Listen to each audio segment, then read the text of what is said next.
الحمد لله رب العالمين الذي بنعمته تتم الصالحات وبفضله تتنزل الخيرات والبركات وبتوفيقه تتحقق المقاصد والغايات.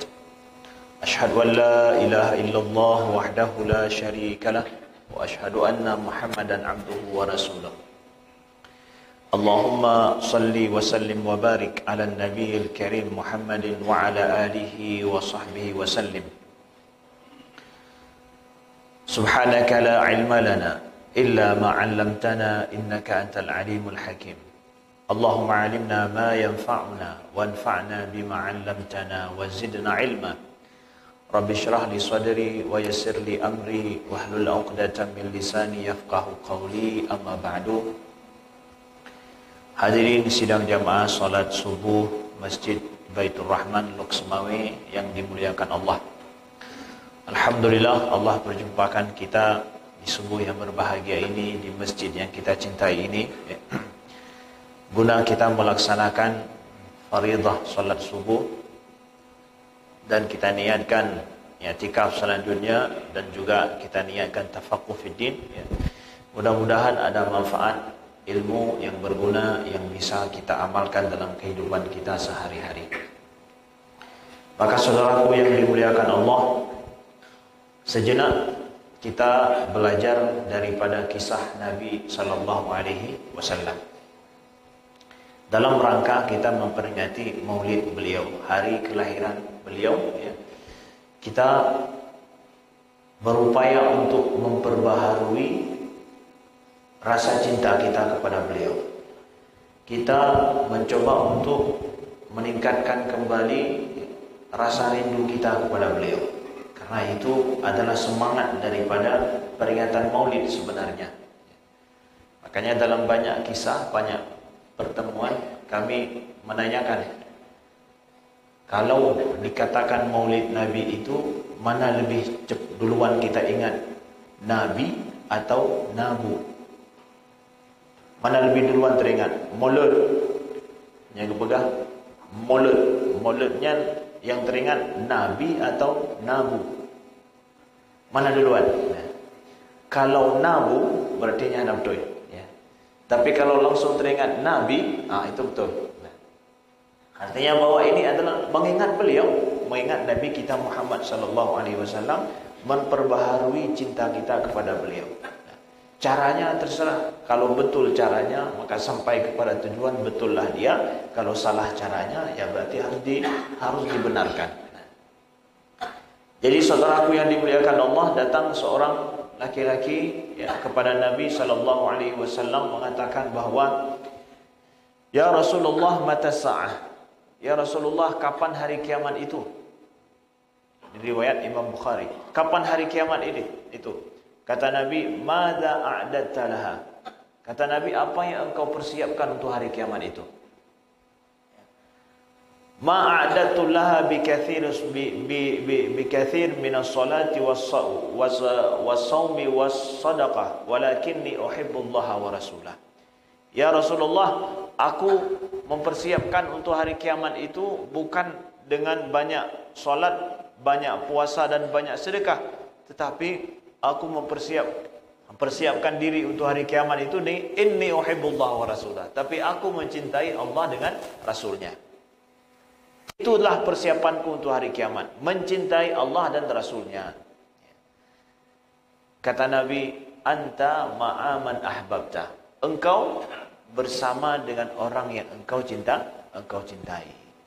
Nah, hadis Nabi ini, anta ma'aman ahbabta, membuka kepada kita dua kemungkinan paling kurang. Yang pertama adalah anta ma'aman ahbabta, bahwa sahabat ini yang datang menanyakan hari kiamat dan mengatakan dirinya cinta kepada Allah dan Rasulnya, maka dia akan bersama Rasul nantinya, bersama Nabi di hari kiamat nanti. Satu. Yang nomor dua adalah pada riwayat yang lain juga disebutkan wa al-mar'u ma'aman ahab. Seseorang itu akan bersama dengan orang yang dia cintai.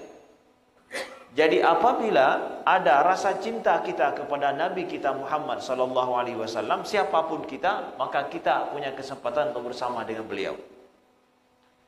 Jadi memang dalam hidup saya tidak sempat untuk membela beliau langsung di depan mata beliau, tidak sempat hidup bersama dengan beliau, tidak sempat bersama dengan para sahabat yang lain. Tetapi ternyata kuncinya pada rasa cinta kita kepada beliau, rindu kita kepada beliau, itu akan menjadikan saya akan bisa bersama dengan beliau. Almar'u ma'aman ahab, atau anta ma'aman ahbabta, engkau akan bersama dengan orang yang engkau cintai. Cinta kepada istri kita, kita akan bersama dengan istri kita di syurga. Kalau kita seandainya sampai kita meninggal, istri kita ridho pada kita, kita ridho padanya, kita akan bersama dengannya. Cinta kita kepada suami kita begitu pula. Begitu juga cinta kita kepada orang soleh, juga akan dikumpulkan kita dengan mereka. Ada rasa cinta kita kepada mereka. Cinta kita kepada para sahabat juga begitu. Apalagi cinta kita kepada Nabi SAW. Itu akan menjadi kunci kita akan dikumpulkan dengan mereka. Itu hadis Nabi SAW. Sebaliknya juga begitu. Cinta kepada Fir'aun dikumpulkan dengan Fir'aun. Cinta kepada orang zalim dikumpulkan dengan orang zalim. Cinta kepada pemimpin-pemimpin yang zalim, berkhianat, kita akan bersama dengan mereka juga. Sama juga. Kepada siapa kita cintai? Kepada siapa hati ini condong? Maka itu akan dikumpulkan bersama dengan mereka nanti. Nauzubillah, kalau seandainya cinta kita itu salah alamat. Itu berlaku secara umum. Itu adalah kaidah secara umumnya, saudaraku yang dimuliakan Allah. Begitu juga datang seorang laki-laki menyatakan kepada Nabi SAW, "Ya Rasulullah, la anta ahabbu ilayya min nafsi wa mali." Ya Rasulullah, engkau itu lebih aku cintai daripada diriku dan juga daripada semua hartaku. Wa inni la adhkuruka la asbir hatta aji wa anzur ilaik. Dan aku ketika mengingatmu ya Rasulullah, aku enggak sabar sampai aku bisa menatap wajahmu. Ya, kata seorang sahabat Nabi SAW. Ya. Wa inni la adhkur mauti wa mautak. Dan aku ingat kepada matiku dan juga engkau nanti wafat. Wa annaka idza mitta dakhaltal jannah wa rufi'ta ma'an nabiyyin wa inni la anzur ilaik. Dan nanti aku ketika sudah meninggal dan engkau juga sudah meninggal, hari kiamat nanti engkau akan dimasukkan ke dalam syurga, sedangkan aku tidak melihatmu nanti. Karena apa? Karena engkau sudah diangkat bersama dengan para anbiya. Di dunia aku melihatmu, aku tidak bersabar, selalu aku ingin melihat kepada wajahmu. Tapi nanti di hari kiamat, setelah meninggal nanti di hari kiamat, engkau akan dimasukkan ke dalam syurga, engkau akan bersama dengan para anbiya, sedangkan aku tidak lagi bisa melihat wajahmu. Nah, ini ya. Bayangkan di dunia rindu kepada Nabi, kata sahabat ini, bisa melihat beliau. Tapi di surga rindu kepada beliau, enggak lagi bisa bersama. Engkau sudah beda kelas dengan kami. Ini pengaduan sahabat, rasa rindu mereka kepada Nabi SAW. Kiban cara idonya rindu merumpuk, di akhirat rindu hana merumpuk. Di surga lagi. Diturunkanlah ayat oleh Allah, ayat An-Nisa ayat 69. Wa may yuti'illaha war rasul fa ulaika ma'al ladzina an'ama Allahu 'alaihim minan nabiyyin wasiddiqin wasyuhada'i wassalihin wa hasuna ulaika rafiqa. Siapa yang taat kepada Allah dan Rasul, Ar-Rasul di sini, ya berarti Nabi Muhammad. Faulaika ma'al ladzina an'ama Allahu 'alaihim, maka mereka akan bersama dengan orang-orang yang diberikan nikmat kepada mereka. Siapa itu? Nabiyyin wa siddiqin, para nabiyin, siddiqin, para syuhada wa salihin, wa hasuna ulaika rafiqa. Sungguh itu adalah sebaik-baik teman. Ternyata di surga nanti itu semua bisa ngumpul. Nabi, siddiqin, syuhada dan salihin itu berkumpul, enggak beda kelas. Rindu di sini di dunia kita kepada Nabi kita bisa melihat misalkan ya, maka di surga nanti akan bisa bersama. Apalagi di surga. Jadi jangan sampai terjadi di dunia bisa lihat, di akhirat enggak bisa lihat.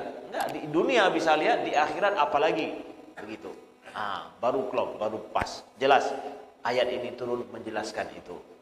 kita enggak melihat di dunia, maka kita ada alasan untuk meminta kepada Allah, ya Allah, kami rindu kepada Nabi-Mu, kami rindu kepada Rasul-Mu, tidak pernah kami melihat, tapi kami beriman, disuruh beriman seperti berimannya para sahabat, maka janganlah kami Engkau haramkan untuk melihat wajah beliau. Nah, para sahabat beriman bisa lihat kepada wajah beliau, bagaimana dengan kami? Di dunia ini kami beriman dan rindu kepada beliau, mengamalkan sunnahnya, tapi kami tidak pernah melihat beliau. Maka beri izinkan kepada kami untuk melihat dan bersama dengan beliau di syurga. Amin ya rabbal alamin. Yang keun amin merumpok. Kalewat. Hanali. Yang keun amin merumpok benar. Ya, berarti rindu tak keun amin. Lagi orang hanam peng merumpok peng ino amin ayo keun. Ya. Amin ya rabbal alamin. Ya. Saudaraku yang dimuliakan Allah, bagaimana kita menggenjot rasa rindu kita kepada beliau? Rindu kita kepada beliau dengan kita belajar dan melihat kepada akhlak beliau. Rasulullah sallallahu alaihi wasallam bersabda dalam riwayat Imam Tirmizi, akmalul mu'minina imanan ahasinuhum atau ahsanuhum khuluqan. Orang yang paling sempurna imannya itu adalah orang yang paling baik akhlaknya. Khairukum linisaihi. Sebaik-baik kalian, kata Nabi, adalah yang paling baik bagi istrinya. Nah, ini dia. Ya. Jadi ada kaidah umum, akmalul mu'minin imanan, yang paling sempurna iman itu yang paling baik akhlaknya, kata Nabi. Dan sebaik-baik kalian laki-laki, khairukum linisaihi, yang paling baik bagi istrinya. Atau riwayat yang lain, khairukum li ahli, yang paling baik bagi istrinya, bagi keluarganya. Nah, di sini kita lihat bahwa ada akhlak yang berlaku secara umum dan ada akhlak laki-laki. Piagam dro bahasa orang Aceh. Siapa yang ingin piagam dro bakso, pedeh bak perumuh dro. Dro nuragam, lu nagam. Nyedro agam, khairukum linisaihi, sebaik-baik kalian orang agam itu adalah yang paling baik bagi istrinya. Dia kan pagam ro di luar, tapi pagam ro di rumah, ya. Khairukum linisaihi, sebaik-baik bagi istrinya. Maka datang seorang tabi'in bertanya kepada Sayyidah Aisyah radhiyallahu anha ummul mukminin, "Madza sana'a Rasulullah sallallahu alaihi wasallam fi baiti?" Apa yang dilakukan oleh Nabi sallallahu alaihi wasallam di rumahnya? Apa yang beliau lakukan? Karena ada yang ingin belajar, ingin tahu bagaimana sih Nabi bilang bahwa sebaik-baik kalian adalah yang paling baik bagi istrinya. Lalu Nabi apa yang beliau buat di rumah beliau? Karena enggak ada yang tahu kecuali istri beliau. Apa yang Nabi lakukan di rumah itu juga sunnah yang harus diikuti. Maka boleh tanya masalah pegagai rumah Nabi sallallahu alaihi wasallam. Terbuka. Apa saja yang Nabi lakukan di rumah itu ilmu. Maka istri-istri Nabi menjelaskan apa saja yang beliau lakukan di rumah. Semua yang Nabi lakukan di rumah, bahkan bagaimana beliau tidur, bagaimana beliau tidur dengan istri beliau, bagaimana beliau mandi wajib, semua itu dijelaskan. Ada dalam hadisnya semuanya. Tidak boleh ada yang tidak dijelaskan. Ya. Semua itu dijelaskan. Kenapa? Nabi itu panutan. Panutan. Jadi karena beliau panutan, iktida, dan itu adalah uswah, itu terbuka bagi umat, siapapun harus bisa mengetahui dan semestinya mengetahuinya, dan istri Nabi menjelaskan. Apa kata Aisyah radhiyallahu anha? Kana fi mihnati ahli. Bahwa Rasulullah sallallahu alaihi wasallam di rumahnya itu adalah fi mihnati ahli, beliau itu menolong istri-istrinya. Beliau di rumah menolong istri-istrinya. Karena istri beliau bukan satu, ya, yang ditolong. Jadi Nabi SAW di rumah menolong istri-istri beliau. Artinya bahwa apa? Ya, bayangkan Nabi itu, ya, beliau adalah seorang Nabi, seorang kepala negara, seorang komandan militer. Semua masalah ditangani oleh Nabi sendiri. Karena yang lebih paham permasalahan baik pribadi ataupun golongan, baik kepentingan pribadi ataupun kepentingan kelompok, kepentingan suku dan yang lain, itu Nabi lah yang mengatur semuanya. Bayangkan bagaimana sibuknya beliau. Ya. Kalau kita hari ini ada bagian-bagiannya, kalau masalah ini tanya sama itu, masalah ini tanya sama itu, masalah ini tanya sama itu, nggak perlu menghadap saya. Ya. Semua ada yang bertanggung jawab. Tapi Nabi, siapa yang lebih tahu? Nabi lah yang paling tahu. Ya. Jadi semua masalah kepada beliau. Bayangkan bagaimana sibuknya beliau di luar rumah. Ketika beliau pulang ke rumah, seyogyanya betul-betul istirahat total. Nggak usah mikir masalah apa-apa. Total istirahat. Tapi ternyata enggak. Di rumah kana fi mihnati ahli, di rumah beliau membantu siapa? Istri-istri beliau. Rasulullah menjahit baju beliau sendiri, memperbaiki sendal beliau sendiri. Wa kana yakhdum nafsahu, dan beliau membantu diri beliau sendiri. Nah, ini unik sekali. Dengan kondisi yang begitu, tapi di rumah terus seperti itu. Menunjukkan bahwa membantu istri di rumah, bersama dengan istri di rumah, kebersamaan dengan istri di rumah, itu bagian daripada sunnah dan ibadah. Ya, menunjukkan sunnah dan ibadah. Seyogyanya kita saja sendiri capek di luar kan, yang urusan rumah kenguruh liuridam ya, anak miat ikli ya, anak-anak menangis, kemudian yang lain ya, saya udah capek di luar, bantu sendiri. Padahal saya tidak mau peduli dengan itu ya. Pokoknya akhir bulan, awal bulan peng besip, habis cerita. Lun tugas lun dah peng, karena peng habis cerita. Ya. Enggak begitu ternyata. Sunnah Nabi enggak demikian. Sunnah Nabi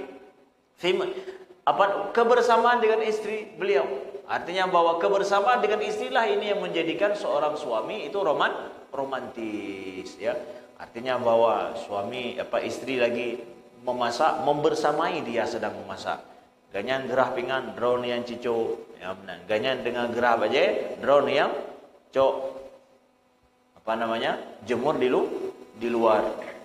Karena ada suami yang dia mengatakan bahwa Ustaz, istri saya itu suruh saya jemur pakaian, malu saya. Dan orang-orang kawan-kawan saya mencemooh saya.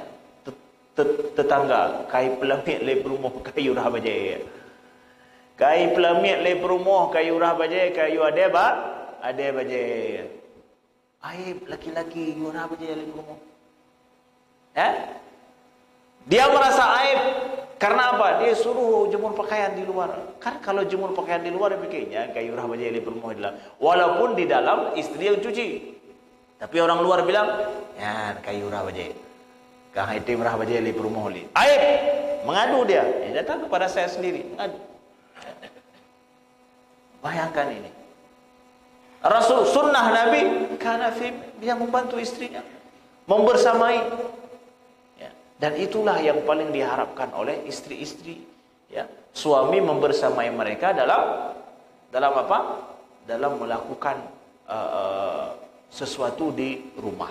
Itu yang sangat diharapkan. Itu paling romantis sekali. Tanyalah kepada istri-istri kita yang belum pernah melakukannya, coba. Jangan sesekali, berkali-kali. Coba. Itu yang paling diharapkan oleh istri-istri. Begitu ya, saudaraku yang dimuliakan Allah. Dan Nabi melakukan demikian di rumah beliau. Kalaupun tidak sanggup atau tidak sempat ataupun yang lain, minta maaf ya, kepada istri kita. Semestinya sunnah Nabi memang saya bersamai, tapi rasa tidak mungkin ya saat ini ya. Tapi ingatlah, dasarnya adalah seperti itu. Bukan dasarnya yang rumah guruh liurinang 100%, drone hana urusan, sedangkan drone urusai luar. Enggak, sunnah Nabi bukan begitu. Jangan kita berpikir bahwa sunnah Nabi sudah geken permoh si urung pormoh. Ya, tanyo pegat asal ganyan yang atu. Enggak, aslinya bukan begitu. Adalah tetap membersamai. Apalagi hari ini kita lihat istri-istri kita itu berbeda dengan istri Nabi dulu. Seperti apa? Kalau istri Nabi enggak adalah pekerjaan kantor di luar ya. Kemudian pergi pagi, pulang siang ataupun sore. Enggak ada. Tapi istri-istri kita lebih haya daripada istri Nabi. Tubit di rumah. Jak kerja lagi tanya kerja. Ya. Mereka bekerja juga sama seperti kita. Kenapa mereka bekerja? Karena nafkah yang kita bawa tidak cukup. Kenapa ikut bekerja? Karena suami nggak mencukupi. Akhirnya dia bekerja. Pulang ke rumah, dia pula yang sibuk. Kita nggak ada bantu. Bayangkan itu. Nabi saja begitu, beliau bantu sunnah beliau.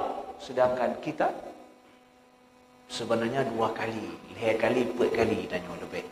Payah dah bantu isteri daripada ketimbang suami, ketimbang seperti di pada kondisi Nabi SAW. Isteri beliau tidak seperti isteri kita, nah lebih-lebih lagi. Dan kita tidak lebih taat seperti Nabi. Maka saudaraku yang dimuliakan Allah, kami ingin katakan bahwa sunnah Nabinya seperti itu pada dasarnya, ya, membersamai, membantu istri di rumah walaupun kita capek di luar, walaupun istri tidak ada pekerjaan, membersamai itu kebersamaan, itulah begitu sunnah Nabi. Apalagi sekarang istri justru sibuk di luar, lebih-lebih lagi. Maka adat di kampung-kampung kita yang ada bahwa menyewa dari Belang, wo dari kampung, ya, wo dari Lampung, itu masalah masak, masalah depa ya dempanya urusan rinong ya. Uragam, ya, cok rukuk tiba du. Pim sampai habis rukuk. Kamat abu. Hanalo, pim belum tiba ada. Tak sesuai dengan sunnah Nabi SAW. Isteri sama-sama bekerja di lampu, sama-sama bekerja di sawah. Setelah itu ketika pulang, dia yang memasak nasi, dia yang memasak semuanya, mempersiapkan. Sedangkan suami wet aki bak rangkang ataupun piak buka habis cerita. Tidak demikian diajarkan oleh Nabi kita SAW. Kemudian saudara yang dimuliakan Allah, kita lihat sunnah Nabi juga di rumah beliau apa? Ya. Aisyah radhiyallahu anha menyebutkan bahwa kana Rasulullah sallallahu alaihi wasallam yashtaddu alaihi idza yujad minhu rih. Nabi itu sangat menjaga sekali supaya tidak tercium bau badan beliau. Ya. Nabi di rumah sangat menjaga tidak tercium bau badan beliau.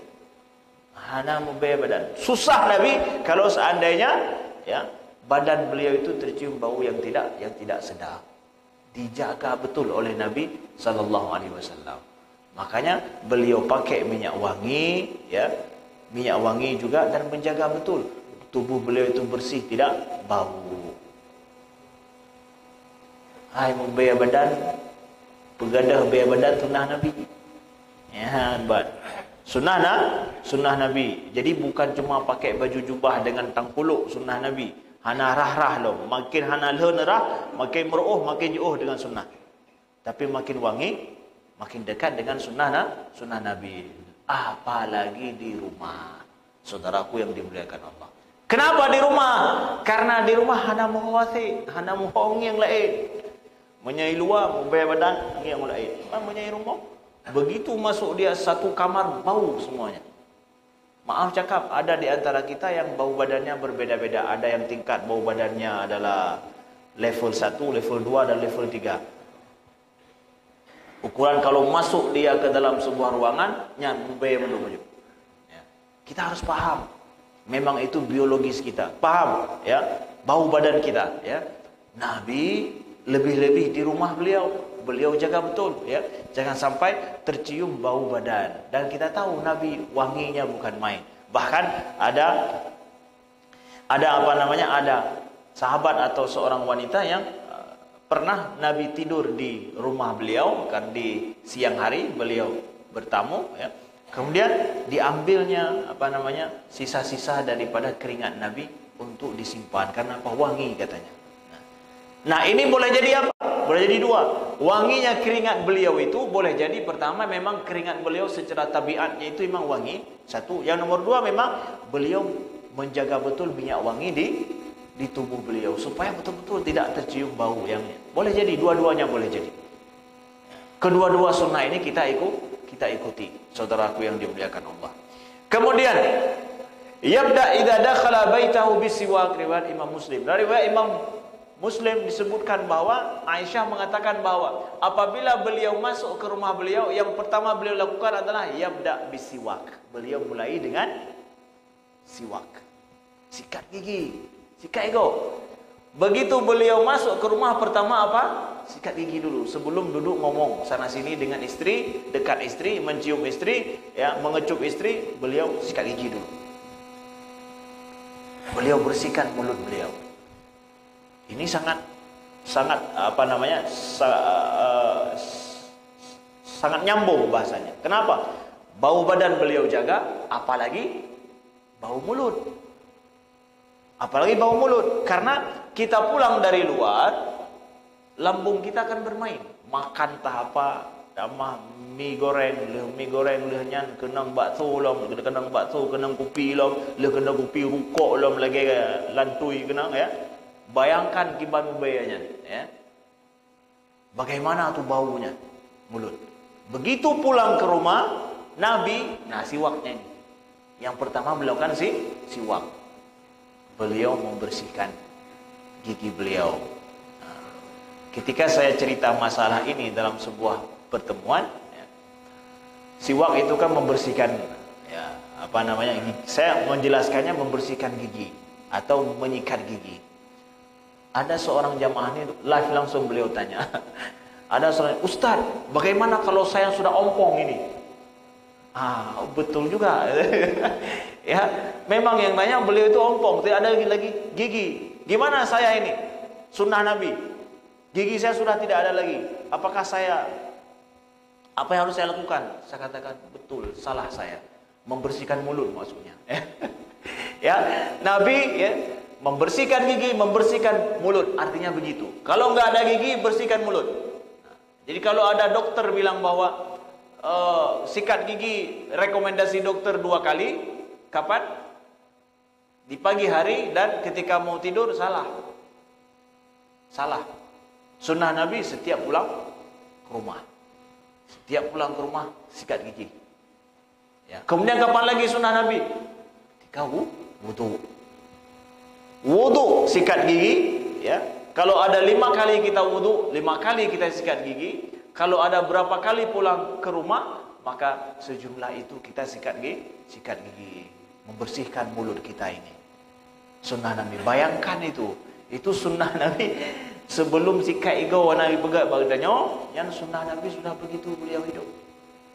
Jadi hana itu me duk plang-plang yang putang kuning-kuning hitam-hitam baik go hana. Menyana kuning-kuning dai hitam baik go yang depu hana ikut sunnah Nabi. Pertama enggak ikut sunnah Nabi membersihkan gigi, yang kedua memang sunnah Nabi lah yang ada buat pun menjaga baik menghadap abah. Yang sunnah Nabi juga menjaga tidak baik menghadap abah. Kira-kira Nabi nak gupir kok? Hana. Jadi Nabi menjaga mulut beliau tidak berasap, itu sunnah Nabi juga. Makanya tidak ada kuning-kuning ipo atau hitam-hitamnya. Ya. Rasulullah sallallahu alaihi wasallam, bayangkan itu, ya. Menjaga betul beliau, ya. Kemudian yuhibbu siwak muftiran wa shaiman minan naumi wa indal wudu'i wa shalah wa inda dukhulil manzil. Jadi kemudian Ibnu Qayyim Al-Jauziyah dalam Zadul Ma'ad beliau simpulkan bahwa kalau masalah membersihkan mulut itu, Nabi SAW beliau suka bersiwak baik dalam kondisi berpuasa ataupun tidak berpuasa.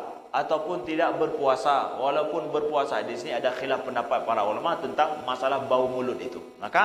Tapi kata Ibnu Qayyim Al-Jauziyah dalam kitab Zadul Ma'ad beliau bahwa sesungguhnya Nabi berpuasa atau tidak berpuasa, Nabi suka membersihkan mulut beliau dengan siwak. Ustaz, gimana cara tanya ada sikat ego ya? Belum kenang Pepsodent ya. Singkirkan le. Ya. Membersihkan mulut tidak harus dengan Pepsodent. Nabi membersihkan dengan siwak tanpa memakai Pepsodent dan yang lain-lain. Apalagi close up, makin close up makin habis gona, ya. Tidak identik harus pakai itu. Begitu juga dalam kita berpuasa. Siwak dalam berpuasa, dalam masalah ikhtilaf pendapat para ulama tentang masalah puasa, tidak pakai odol. Ya, tidak pakai odol, tidak mesti harus pakai odol. Kita udah biasa pakai odol, tapi membersihkan gigi di sini tidak mesti harus pakai odol, saudara yang dimuliakan Allah. Wa indal wudu wa inda shalah wa inda dukhulil manzil. Nah, kan ketika wudu, ketika salat, ya. Ketika wudu, ketika sholat. Artinya apa? Kalaupun beliau tidak berwudu, mau sholat juga membersihkan mulut. Kan ada kadang kita nggak ada maghrib dengan isya. Maghrib dengan isya kan sudah, misalkan masih ada wudhu nih, kita nggak berwudhu lagi. Wa inda sholat juga, walaupun nggak ada wudhu, mau sholat bersihkan mulut. Wahana ja'ah rahabah madam, pugli habah. Karena apa? Akan mengucapkan Al-Quran, akan membaca Al-Quran kita, menghadap Tuhan kita. Beliau jaga betul itu. Sunnah Nabi Sallallahu Alaihi Wasallam. Bea badan, bea bah dijaga tak ada nabinya. Sunnah. Bedanya dah cok sunnah lain, dua sunnah yang lainnya. Saudaraku yang dimuliakan Allah. Baik. Selanjutnya, Nabi di rumah beliau itu An Aisyah radhiyallahu anha Nabi qabbala ba'da nisa'ihi thumma kharaja ila shalah wa lam yatawadda. Nabi sallallahu alaihi wasallam beliau senantiasa mengecup istri beliau. Bahkan beliau ketika keluar untuk solat, beliau mengecup istri beliau dan tidak berwudu. Kata Aisyah radhiyallahu anha, hadis yang sahih banyak dibahas oleh para ulama kita dalam masalah fikih. Nah, kita ambil permasalahan di sini apa? Bahwa Nabi memang senantiasa mengecup istri beliau ketika beliau keluar dari rumah, bahkan keluar untuk sholat sekalipun, padahal sholat di samping rumah, tidak pergi jauh. Beliau mengecup istri beliau. Bayangkan saudaraku yang dimuliakan Allah. Walam yatawadda, dan beliau tidak berwudu. Nah, di sini kemudian beda pendapat para ulama, apakah mengecup istri membatalkan wudu atau tidak. Salah satu dalil mazhab yang mengatakan bahwa bersentuhan kulit laki-laki dengan perempuan, istri itu tidak batalkan wudu. Ini dia dalilnya. Buktinya Nabi mengecup istri beliau tidak berwudu, walam yatawadda, beliau tidak berwudu. Nah, ini berbeda pendapat dalam mazhab Imam Syafi'i. Tapi dijawab oleh Imam Syafi'i, oleh para ulama dalam mazhab Imam Syafi'i, mengecup enggak ada masalah. Boleh saja dikecup istri beliau dan tidak berwudu tapi tidak menyentuh kulit. Bagaimana? Dikecup di atas bajunya atau kain. Ya. Ketika dikecup tidak menempel antara kulit beliau dengan kulit istri beliau, kan boleh saja. Hadis ini tidak menjelaskan dikecupnya itu di atas kain atau bukan di atas kain. Nah, mazhab Imam Syafi'i mengatakan boleh saja dikecup tapi di atas kain, tidak menyentuh kulit dan kulit sama-sama kulit. Nah, ini dijawab dalam mazhab karena hadis ini tidak menjelaskan atau riwayat ini tidak menjelaskan dikecupnya itu di atas apa. Jadi membuka kemungkinan ini dikecupnya langsung kulit dengan kulit atau tidak. Ya, karena enggak dikecup di bibir. Kalau dibilang dikecup di bibirnya itulah cerita. Udah jelas. Enggak, ini dikecup aja, qabbala ba'da nisaihi. Beliau mengecup istri beliau. Nah, lihat bagaimana perlakuan Nabi kita kepada istri-istri beliau, saudaraku yang dimuliakan Allah. Nah, begitu dekatnya. Bayangkan kalau seandainya istri dibuat seperti itu, gak sempat istri untuk membenci atau merasa palak pada suaminya. Kenapa? Nabi lagi. Kedekatan itu dijaga betul oleh Nabi Sallallahu Alaihi Wasallam, dan itu sunnah beliau. Nabi sangat memperhatikan kebutuhan pada istri beliau. Suatu ketika, yaitu beliau pulang dari haji. Beliau pulang dari haji kan bawa semua istri beliau, yaitu haji wada itu. Ini adalah kisah Nabi dengan Sofia. Ketika beliau pulang, ternyata ada kabar bahwa Sofia bersedih dan menangis. Itu sedang dalam perjalanan pulang. Bersedih dan menangis. Perjalanan kan berapa orang itu? Pergi haji, Nabi pulang haji, ribuan para sahabat ikut dengan Nabi, haji wada itu. Ribuan para sahabat. Lalu ketika sampai informasi bahwa istri Nabi Sofia sedang bersedih, ru'i mata. Kadang tanya kan ada pakai ru'i mata tiba-tiba. Istri itu wanita seperti itu. ru'i mata itu ada wanita, ada menangisnya. Enggak ada wanita, enggak ada menangisnya. Yang perlu urang hana yang klip ena totong dengan urinau. Memang begitu tabiat. Lalu Nabi ketika mengetahui ada informasi bahwa karena istri beliau kan banyak tuh, ya, artinya enggak satu orang, banyak. Semuanya ya diberikan onta khusus, tempat khusus untuk ya melaksanakan perjalanan. Lalu ketika Nabi tahu Sofia sedang bersedih dan menangis, berurai air mata beliau, oleh tubuh tiba-tiba, ya, Nabi suruh semuanya berhenti. Dan kata Abu Bakar, kan kami berhenti itu di tempat yang tidak layak untuk kami berhenti. Kan perjalanan kita cari-cari tempat untuk berhenti. Kita saja parkir mobil, mau minum atau mau apa, sebentar ada yang muntah, bahkan kita lihat dulu tempat yang pas untuk berhenti. Kalau bisa masih ada tempat, cari dulu tempat yang pas.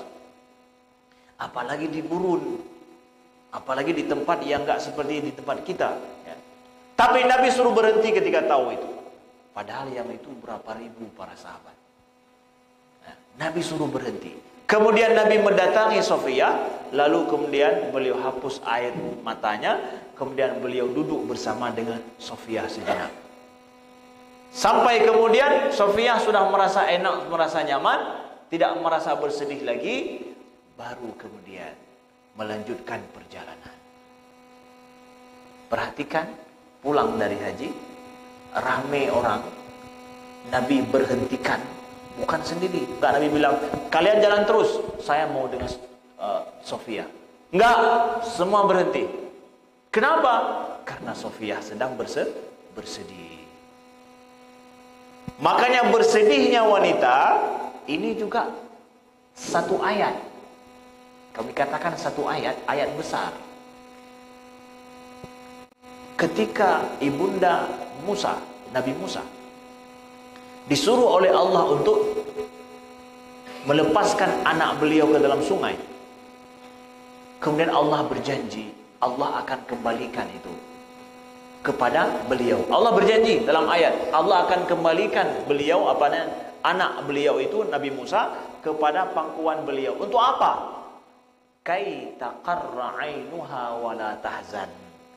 Agar supaya taqarra 'ainuha, supaya dia merasa senang, ibunda Musa senang, wala tahzan, dan supaya dia tidak bersedih. Allah tolong kembali Nabi Musa dengan cara Musa yang kecil itu dengan cara mukjizat. Alasannya apa? Supaya ibunda Musa senang dan tidak bersedih. Tidak bersedihnya istri itu ayat. Turun ayat. Terjadi mukjizat demi untuk itu. Supaya alasannya dua. Supaya engkau senang dan supaya engkau tidak bersedih. Nah, makanya tidak diizinkan seorang untuk mengatakan uffin kepada ibundanya. Ini dia tidak bersedih ibundanya. Begitu saudaraku yang dimuliakan Allah. Lalu Nabi balik pulang, ketika Nabi naik. Nah, ini lihat, ada kisah yang terakhir adalah bagaimana Sofia kemudian Nabi suruh naik ke atas onta beliau. Disebutkan oleh rawi bahwa Nabi SAW kan onta itu tinggi, apalagi ada haudaj. Haudaj itu adalah tempat duduk, ya, di atas onta khusus untuk wanita, ya. Tinggi, ya, onta tinggi, kemudian ada tempat duduk lagi. Jadi walaupun onta sudah duduk di atas tanah, tapi tetap tinggi. Lalu, ya, kata rawi ini, ya, sahabat yang melihat Nabi SAW merunduk dan beliau berikan lutut beliau untuk diinjak oleh Sofia, ya. Kemudian Sofia naik ke atas. Jadi hana rinyon, ya, hana tangga untuk naik. Lalu bagaimana caranya? Nabi pegang tangan daripada Sofia ketika beliau berjalan, beliau pegang tangannya. Kemudian setelah itu Nabi berikan lutut beliau, lalu Sofia injak di atas lutut Nabi dan kemudian naik ke atas haudaj itu, ke atas onta. Yan bancara. Ya? Kibancara lagi. Kan gerak tapi ada lutut lekau. Sol lekaunya Nabi sallallahu alaihi wasallam. Sunnah Nabi. Jadi kalau kita ingin bahasakan sunnah ini zaman sekarang, saya pernah menjelaskan ini, bahasakannya kalau kita punya mobil misalkan, ya. Maka istri kita tuntut bawa istri dulu naik ke atas mobil, buka pintu mobilnya, masukkan istri duduk di tempat duduk di samping, kemudian tutup pintu, jangan tutup pintu dulu, tapi lihat roknya ada tinggal di luar enggak. Nah, kalau tutup pintu dengan rok rumah di luar, lihat ya, rok istri ya ataupun baju istri tinggal setengah di luar, pintu sudah tertutup. Itu menunjukkan suaminya tidak menutup pintu untuknya, tapi dia tutup pintu sendiri.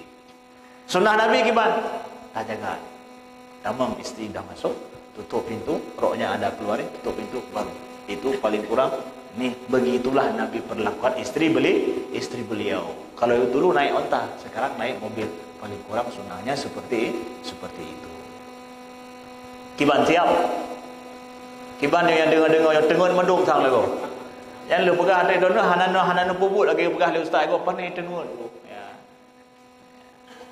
Man karena nak rekam, jadi ulang kembali. Jadi istri-istri boleh ambil rekaman ini, nanti kasih tahu sama suami-suami yang tidur, yang ngantuk, ya, atau yang tidak datang.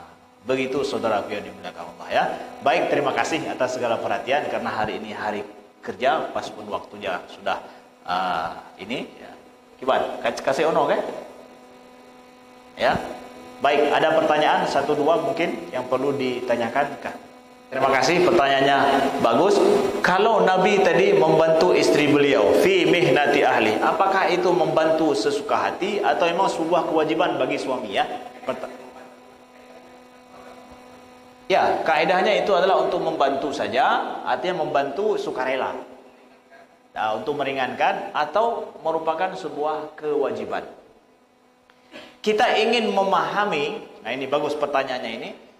Ini wajib atau sukarela, supaya jelas. Nah, kalau kita memakai aqliyatul fiqh, kalau kita memakai logika fikih, kita akan kembali kepada sunnah atau wajib. Tapi kalau kita kembali kepada logika akhlak, itu hukum itu enggak berlaku wajib ataupun sunnah. Sunnah dalam artian selain wajib, ya. Ini bicara masalah akhlak. Masalah akhlak. Kalau kembali kepada hukum fikih, masalah istri yang sakit di rumah, kita akan dapatkan ada pendapat ulama fikih, suami tidak wajib membantu istri yang sakit. Yang hukum fikih, masalah wajib dengan sunnah, yang pendapat hukum. Ternyata kita nggak bisa hidup dengan hukum fikih saja, tapi kita harus pakai logika akhlak itu.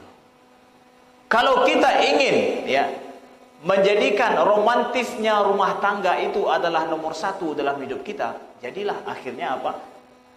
Masalah membantu buat duitnya bagi lo wajib. Nah, kan pakon, ini akhlak saya. Karena logika akhlak dia lebih luas daripada logika wajib sunnah dalam fikih. Makanya saya sering katakan bahwa jangan mengukur ukuran perbuatan dalam agama ini hanya dengan hukum fikih. Jangan. Ya. Kalau kita katakan bahwa apakah wajib seperti tadi juga, jajuk taat kepada perumah. Tahu dengan hukum fikih. Kenapa? Kalau saya ingin menjaga betul perasaan istri saya, menjaga romantis, saya masalah-masalah kecil itu saya perhatikan demi apa? Demi ini. Kemudian saya tahu bagaimana kondisi istri saya, bagaimana kita masing-masing istri kita berbeda kondisinya dengan kita. Bagi orang itu biasa saja, bagi saya enggak. Kenapa? Istri saya performanya seperti ini, istri saya tabiatnya seperti ini. Maka disitulah akhirnya. Maka kami katakan bahwa secara akhlaknya, bukan fikihnya, kalau ingin menjaga harmonisnya rumah tangga dan senangnya istri di rumah ketika kita ada di rumah, ini khususnya seperti Nabi ini.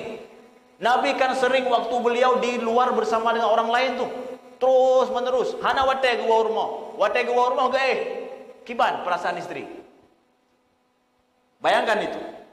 Nabi terus di luar dengan orang, di telepon nggak ada ngangkat. Kenapa? Memang nggak ada telepon. Ya.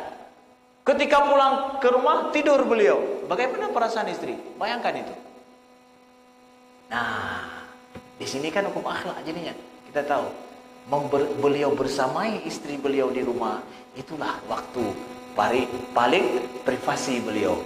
Dan istri siapapun paling suka dibersamai dengan pekerjaannya di rumah. Tanyalah semuanya. Di sini inilah kita nyempu dah begah wajib atau anak tahu begah ni. Ini bicara akliyat akliyatul akhlak, logika akhlak. Begitu. Nah, ya, mungkin begitu bisa saya jawab, ya. Terima kasih. Yang lain? Ya, satu lagi terakhir ya. Di beberapa tempat kita lihat jamaah salat sebelum takbiratul ihram menggunakan siwak. Ya. Kantongnya siwak langsung masuk kantong lagi. Ya. Bagaimana? Ada sebahagian orang sebelum takbiratul ihram mereka memakai siwak. Gimana Ustaz itu? Itulah yang dikatakan oleh Ibnu Qayyim tadi bahwa Nabi menyukai siwak indal wudu wa indas shalah. Ketika wudu dan juga ketika salat. Artinya bahwa kalau enggak ada berwudu karena masih ada wudu. Karena Nabi menyukai juga ketika sholat. Artinya bahwa enggak berwudu mau sholat juga bersiwak. Ya berarti bagian daripada sunnah. Jadi menjaga mulut ketika akan sholat di sini sebelum sholat. Entahkah sedang berwudu ataupun kalau enggak berwudu pokoknya sebelum sholat. Masalah caranya nyamu pak gedanya yang penting be mengganggu go. Ya, mau keluar sebentar di sana mau siwak atau mau dong di kegok pedem no, ya enam salah, ya saya go back merasanya mau pakai siwak yang Nabi atau kayu arak itu boleh, mau pakai apa nanti kulit tapih pijit cit terserah, saya pokoknya sesuai dengan adab yang baik itu terserah. Kembali kepada kita. Bahkan kalau kita lihat ada ulama fikih bahwa pakai baju kain juga boleh. Atau yang lebih aneh lom cok jarogo fiat tulok godo pijut ci ya. Yang baik dengan anak jarodro. Yang dalam pendapat macam-macam menyatakan baca buku fikih. Tapi yang sesuai dengan adabnya, yang tidak menjadikan orang lain merasa tidak nyaman ataupun risih. Ya. Dan yang penting juga tidak bau baik membayar ya perhatikan baik-baik ya. Itu saja mungkin. Terima kasih atas segala perhatian, mohon atas segala kekurangan. Mudah-mudahan Allah jadikan kita daripada orang-orang yang mencintai beliau dan dikumpulkan dengan para anbiya wasiddiqin wasyuhada'i wassalihin wa hasuna ulaika rafiqa. Terima kasih. Subhanakallahumma wa bihamdika asyhadu an la ilaha illa anta astaghfiruka wa atubu ilaika. Wassalamualaikum warahmatullahi wabarakatuh.